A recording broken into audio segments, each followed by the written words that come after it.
Hi, in this video I want to have a talk to you about something that's not really related to Latin particularly, although it can be used for learning verb tables, etc. And that is the topic of memorization. Now, in Roman times, memorization was extremely important, and Cicero, who we study a lot as our Latin gets better, was a major utilizer of this method of memorization. He used the method of loci. Now, the way he did it was he memorized the layout of a building, and then his topics, which are the locations in the building, were used to, he superimposed the ideas, his little pictures, to help him remember where he was in the speech. Now, the advantage of using the method of loci is that then you can know something backwards, because once you have something memorized in its loci, you can then revert and reverse through the loci and actually recite whatever it is that you've learned backwards. So there's this trend nowadays to write these poems that you read from the top to the bottom, and then you can read it from the bottom to the top and it reads very differently. So if you memorize one of these poems using the method of loci, you could then recite it in either direction. How does the system that I use? I do use a memorization system for memorizing things when I'm studying, and I use a system that relies on the method of loci but was adapted by a Victorian author called Sams. Now, I don't know if Sams is the one who developed this system, but he finessed it. So what I'm going to do is I'm going to actually just get up and move around the room a little bit and show you how this would work. So what Sams did was he said you can get 50 topics, locations, into a room, and they're all numbered, and I'll show you how it works. So just say you have this room here. You divide the floor up into 9 squares. It's like you're playing tic-tac-toe, or as an English person would call it, noughts and crosses. So your first square, say, would be here, a second square over here, third square there, fourth square, fifth square, sixth square, and then 7th square, 8th square, 9th square. 9 squares on the floor. So you start out with your 9 squares on the floor, and then your 10th square would be, you couldn't see it there, up on the ceiling at the very top of this wall. You pick a wall for your first wall. 10. And then you'd have a further 1, 2, 3, 4, 5, 6, 7, 8, 9 squares on this wall. Now, that 10 tells you that these 9 squares are all in the 10. So it's actually 11, 12, 13, 14, 15, 16, 17, 18, 19. 19. And then on this wall, which you cannot see, you'd start off, and up here you'd put 20 on the ceiling above the wall. And then once again you have 9 squares. So your first square is here, 1, 2, 3, 4, 5, 6, 7, 8, 9. So this is 20, and then 21 to 29.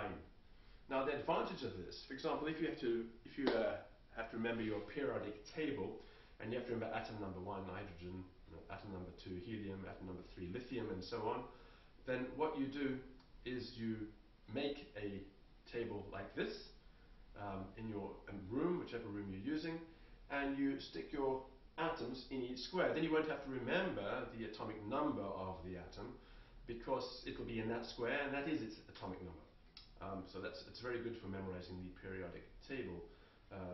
And if you're at high school, you probably have to memorize the first 20 or 30 elements, depending on your syllabus, so it's not that hard. Now, what you do, of course, is this. Is you make a picture, and you put a picture into each box. Now, what you can do is, to help you when you're revising, is to make a little thing like this. Now, this is one wall of one room. I've got a little sketch of the room in the corner here, just and which wall is highlighted with a little star, just so when I look over it, eventually in a year's time, whatever, or when I'm first learning it, and I have a large number of rooms, then you need, if you're remembering, say, 500 items, then you need a large number of rooms, and you walk through them. Each room contains 50 items. So, and then if you have to remember dates, whatever, then you can use the major system. You can just Google for that, and there are a couple of websites where you can put in the date. It'll give you a word. You have to memorize a few initial things, and then you can turn numbers into words, which is much, much easier. So if you have to remember dates attached to specific things, then using the major method is very useful. For example, if you have to remember the dates of law cases, the dates of acts of parliament, history dates, that kind of thing, then the major method is extremely useful. These little diagrams that I've got here, they don't have to be as developed as these ones are. They can be very, very rough. Now, there's another piece of research that came out quite recently, and it was about dances. And this relates, I'm going to move back here again. Just move my camera a tiny bit. This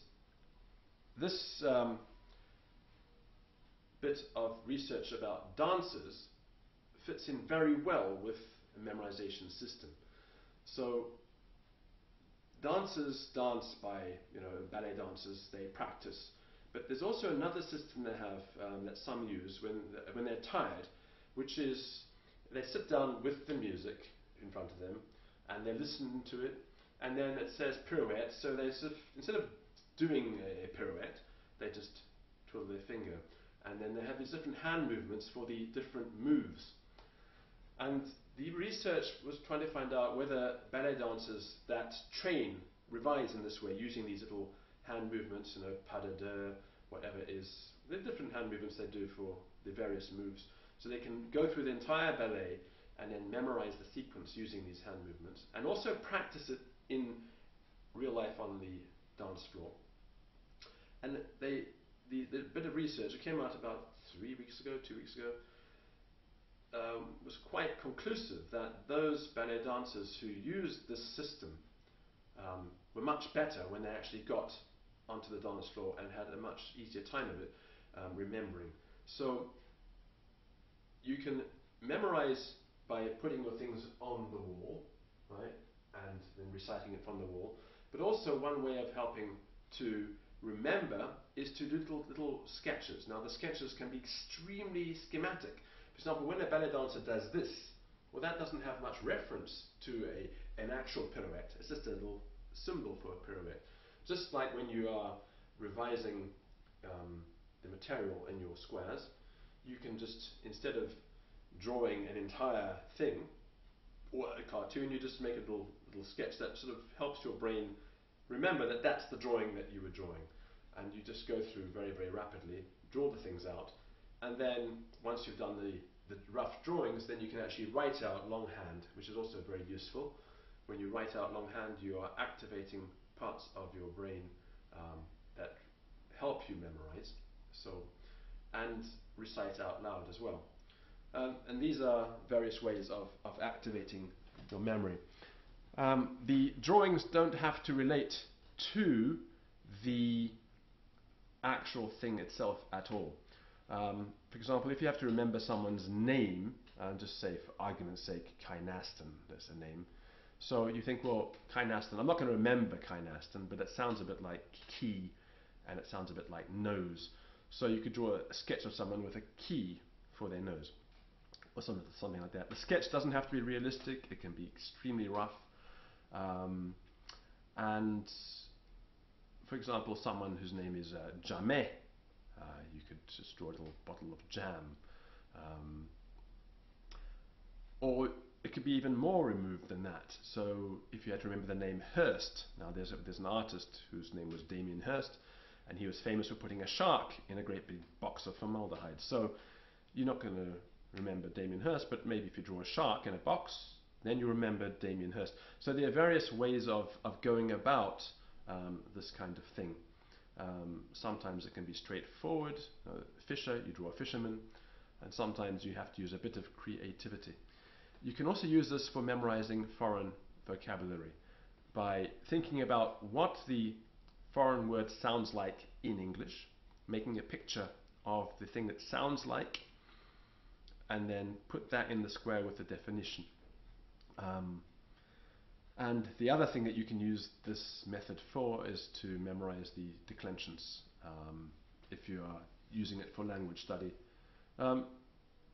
That's all. So the system of drawing up the room in these boxes, as far as I know, this is this chap called Sams who developed it, and interestingly enough, he used it for grammar initially. That's what the aim of it was. When I first came across it, it was in a Victorian book about learning English grammar, and the system for the major method, quite a large number of people were involved in it in various times, but you can read about that online, just the major method. And it's a very powerful system for memorizing lots of information in great detail and in order. So if you had to remember the chapters in a book and what was in each chapter, this method would then save you the bother of having to remember the numbers. You just remember the locations, and then you can get to the chapter very quickly. So that's all. That's memorization methods. A few hints. Bye.